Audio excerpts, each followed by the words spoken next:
जय हिंद साथियों, स्वागत है आप सभी का target government job online YouTube channel पर।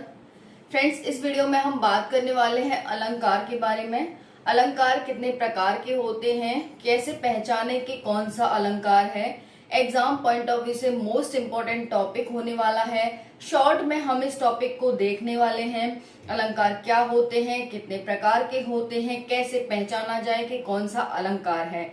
तो आप यहाँ पर देख ही सकते हैं, यूपी पुलिस, यूपीएसआई और अदर एग्जाम जिनमें भी हिंदी आती है, उन सभी एग्जाम के लिए मोस्ट इम्पोर्टेंट वीडियो होने वाली है। आपका अलंकार से कोई भी क्वेश्चन नहीं छूटेगा इस वीडियो को पढ़ने के बाद। तो वीडियो को एंड तक देखें, ध्यान से देखें, जिससे कि आपको सारी जानकारी प्राप्त हो सके और आगे से आपका कोई भी क्वेश्चन एग्जाम में ना छूट पाए, क्योंकि एक एक क्वेश्चन की बहुत ज्यादा अहमियत होती है। और जिस भी एग्जाम में हिंदी आती है तो कम से कम 40 क्वेश्चन, यूपी पुलिस यूपीएसआई में 30-40 क्वेश्चन आते ही हैं। यूपीएसआई में तो पूरे 40 क्वेश्चन ही आते हैं। तो ऐसे फ्रेंड्स 20-25 क्वेश्चन का बहुत ज्यादा मायने रखते हैं हमारे लिए। इंपॉर्टेंट क्लास होने वाली है, ध्यान से जरूर देखना। चलिए देखते हैं अलंकार। अलंकार फ्रेंड्स अलम धातु से बना है। इसका अर्थ होता है आभूषण। तो ये क्या करता है, आभूषण। जिस प्रकार स्त्री आभूषण पहन के शोभायमान हो जाती है, यानी स्त्री की शोभा आभूषण पहनने से बढ़ती है, उसी प्रकार किसी कविता की शोभा अलंकार से बढ़ती है। तो अलंकार में अगर हमें कविता की शोभा बढ़ानी है तो हम उसमें अलंकार का प्रयोग करते हैं। इसी को हम क्या बोलते हैं, अलंकार बोलते हैं। तो अलम धातु से बना है। कभी कभी आ सकता है कि अलंकार किस धातु से बना है, आंसर हो जाएगा अलम धातु से। अर्थ क्या होता है अलंकार का, तो जो अलम होता है उसका अर्थ क्या होता है, आभूषण होता है। नेक्स्ट है, कविता की शोभा बढ़ाने में इसका उपयोग किया जाता है और ये 3 प्रकार के होते हैं। तो क्लियर हो गया होगा आपको, अलंकार मतलब क्या है, एक तरह से आभूषण है। कविता की शोभा बढ़ाए उसी को हम क्या कहते हैं, अलंकार कहते हैं। अब यहाँ 3 प्रकार के हैं, शब्दालंकार, अर्थालंकार और आधुनिक पाश्चात्य अलंकार। शब्दालंकार 5 प्रकार के होते हैं, यानी इनके 5 प्रकार हैं। अर्थालंकार 50 प्रकार के होते हैं और आधुनिक या पाश्चात्य अलंकार 3 प्रकार के होते हैं।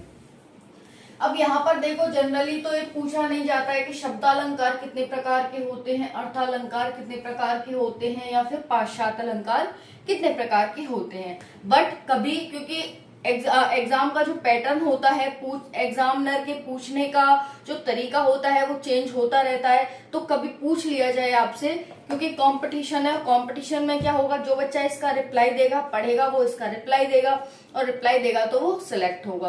तो कभी पूछ लिया जाए तो आप बता सकते हैं कि इतने इतने प्रकार होते हैं। लेकिन सभी प्रकार हमारे लिए इम्पोर्टेंट नहीं होते। आपने जितने भी हिंदी के क्वेश्चंस देखे होंगे जो कॉम्पिटिटिव एग्जाम में पूछे जाते हैं, आपने ज्यादातर अनुप्रास, उपमा, उत्प्रेक्षा, यमक, श्लेष, इनसे ही क्वेश्चन देखे हैं, है ना। तो अगर आप इस तरह से इनको कर लेते हैं तो इनसे ही सारे आपके क्वेश्चन फंसने वाले हैं। बाकी जैसे एक एक नंबर के लिए हम भागेंगे तो हमारी कभी पूर्ति नहीं हो पाएगी कि भाई इसके 50 टाइप है तो हमें 50 पढ़ लेने चाहिए, पता नहीं कौन सा आ जाएगा। तो फिर इस तरह से तो गलत है। हमें ऐसी पढ़नी है, मतलब कहते हैं ना, हमें ज्यादा हार्ड स्टडी नहीं करनी, हमें हार्ड वर्क नहीं करना, हमें इजी वर्क करना है कि ऐसा वर्क करें जिससे कि हमारा सिलेक्शन हो जाए। तो चलिए देखते हैं, यहाँ पर शब्दालंकार के 5 भेद होते हैं, जिसमें से ये जो हमारे पास हैं यही इम्पोर्टेंट है। शब्दालंकार, कभी आपसे ये पूछ लिया जाता है कि अनुप्रास अलंकार किस अलंकार का भेद है, तो ऑप्शन दे दिया जाएंगे शब्दालंकार का, अर्थालंकार का, आधुनिक पाश्चात्य अलंकार का, या इनमें से कोई नहीं। तो आप क्या बताएंगे, शब्दालंकार। जो अनुप्रास अलंकार है वो हमारे शब्दालंकार का भेद है। तो देखो यहाँ पर शब्दालंकार का भेद हो गया। एक अनुप्रास अलंकार, क्या होता है अनुप्रास अलंकार, तो व्यंजन वर्णों की आवृत्ति होती है इसमें। आप कैसे पहचानेंगे कि ये अनुप्रास अलंकार है, तो आपको कोई भी वहां पर कविता दे रखी होगी, कोई भी चरण दे रखा होगा, पैराग्राफ दे रखा होगा, पद दे रखा होगा, उसे आप पढ़ेंगे और देखेंगे कि उसमें क्या हो रही है, व्यंजन वर्णों की आवृत्ति हो रही है। जैसे बंदऊ गुर पद पदम परागा, तो यहाँ पर वर्ण यानी पग, यहाँ पर भी प वर्ण आया, यहाँ पर भी, ठीक है, यहाँ पर भी, तो ये क्या हो गया, प वर्ण की आवृत्ति हो गई, इसीलिए क्या है, ये अनुप्रास अलंकार हो जाता है। अनुप्रास अलंकार का ही एक भेद है छह का अनुप्रास, छह का अनुप्रास, गृह्यतानुप्रास और लाटानुप्रास। तो अनुप्रास अलंकार के ये तीन भेद हैं। कभी आपसे पूछ लिया जाए, देखिए फ्रेंड्स, इसमें कैसे पहचानेंगे, तो इसमें व्यंजन वर्ण है और ये व्यंजन वर्ण का ही प्रकार है, तो इसमें भी क्या होती है, व्यंजन वर्णों की आवृत्ति होती है। क्वेश्चन नहीं आते हैं ज्यादातर, एक आध बार कभी क्वेश्चन पूछ लिया तो पूछ लिया, इसलिए मैंने यहाँ पर नहीं लिखा, क्योंकि अगर आप लिमिटेड ही पढ़े वही अच्छा है। इस वीडियो से आपसे कोई भी अलंकार का क्वेश्चन नहीं छूट सकता अगर आप अच्छे से करते हैं तो।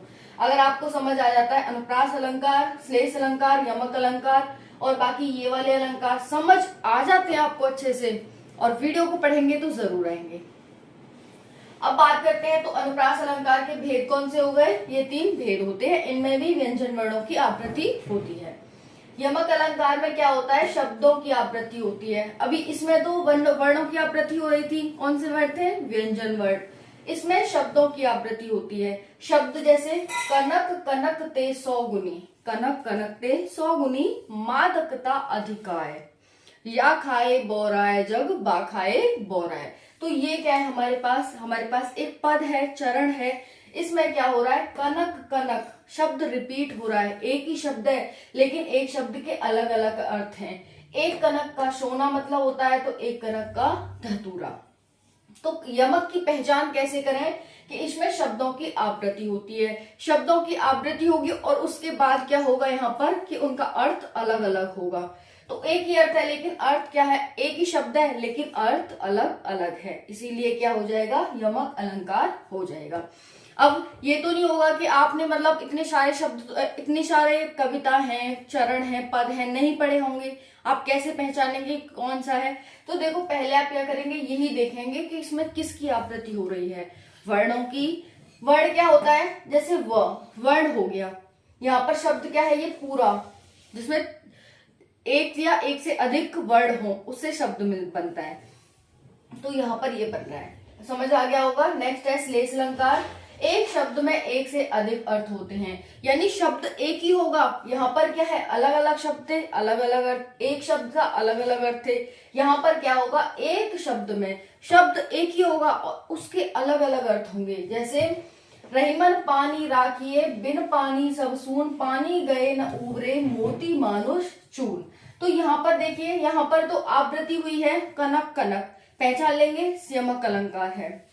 श्लेष में क्या होता है, पानी अलग अलग आया है और उसके अर्थ अलग अलग हैं, अलग अलग शब्द, एक ही शब्द था लेकिन अलग अलग आया तो अर्थ अलग अलग हो गए। यहाँ पर शब्द क्या होगा, एक शब्द होगा और उसमें अर्थ अलग अलग होंगे। जैसे पानी, पानी का मतलब चमक, पानी का मतलब प्रतिष्ठा, पानी का मतलब जल। आई होप समझ आ गया होगा। नेक्स्ट देखेंगे यहाँ पर, ये हमारा हो गया अर्थालंकार, इसमें उपमा उत्प्रेक्षा रूपक आ जाते हैं, प्रतीक और अतिशयोक्ति जो इंपॉर्टेंट है। 50 तो हम नहीं पढ़ेंगे, कोई भी नहीं पढ़ेगा 50, तो इनसे क्वेश्चन आते हैं। तो कभी आपसे पूछ लिया जाए कि उत्प्रेक्षा अलंकार किस अलंकार का भेद है या किस अलंकार का प्रकार है, तो आप बताएंगे अर्थालंकार का। तो ये अर्थालंकार के हो जाते हैं। उपमा अलंकार क्या होता है, सा ऐसा जैसा ज्यों समान, जिस भी पद में सा लगा हो कि चंद्र सा, ऐसा जैसा वैसा ज्यों समान, ऐसे शब्द लगे हों उसमें, तो उससे पहचान हो गया कि आप ये उपमा अलंकार है। कहते हैं ना उपमा दी जाती है, तो एक व्यक्ति की उपमा दूसरे से की जाती है तो उसी को उपमा अलंकार कहते हैं।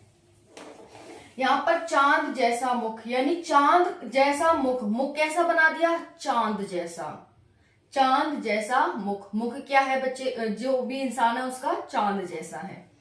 उत्प्रेक्षा में क्या होता है, मानो मनु मनहु, जानो जनु जनहु, ऐसे शब्द आते हैं। जैसे मुख मानो चंद्र है, मुख है वही चंद्र है, तो मुख को चंद्र ही बता दिया तो मानो आ गया। इसमें ये सब शब्द आ जाएंगे, इसमें ये सब शब्द आ जाएंगे, उत्प्रेक्षा हो गया। या रूपक में क्या होता है, उपमेय में उपमान का आरोप होता है, ये निषेध रहित होता है, यानी नहीं वगैरह नहीं आता इसमें। उपमेय में उपमान का आरोप, जैसे मुख चंद्र है, मुख चंद्र है तो मुख ही चंद्र बता दिया। अभी तो हम क्या कह रहे हैं, चांद जैसा मुख है, चांद ही मुख है।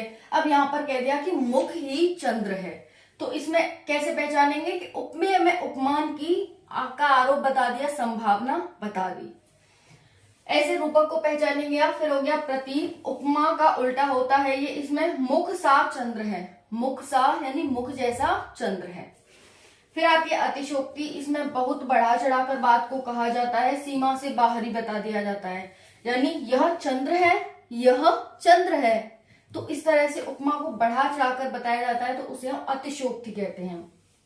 यानी मुख को ही चंद्र बता दिया कि भाई मुख ही तो चंद्र है, तो उसने जोर डाल के बोला इस बात को कि मुख ही तो चंद्र है, तो ये अतिशोक्ति कर दी उसने, यहां पर ये हो जाएगा।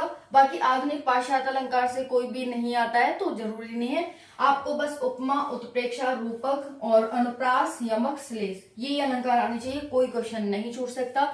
वीडियो को एक बार नहीं 2 बार देखना, अच्छे से देखना, सारा कुछ समझ आ जाएगा। आई हो वीडियो पसंद आई होगी, पसंद आई हो तो वीडियो को लाइक करें, शेयर करें एंड सब्सक्राइब करें। बहुत ज्यादा मेहनत लगती है, तो मेहनत को थोड़ा सपोर्ट करें। जय हिंद, जय भारत, थैंक यू।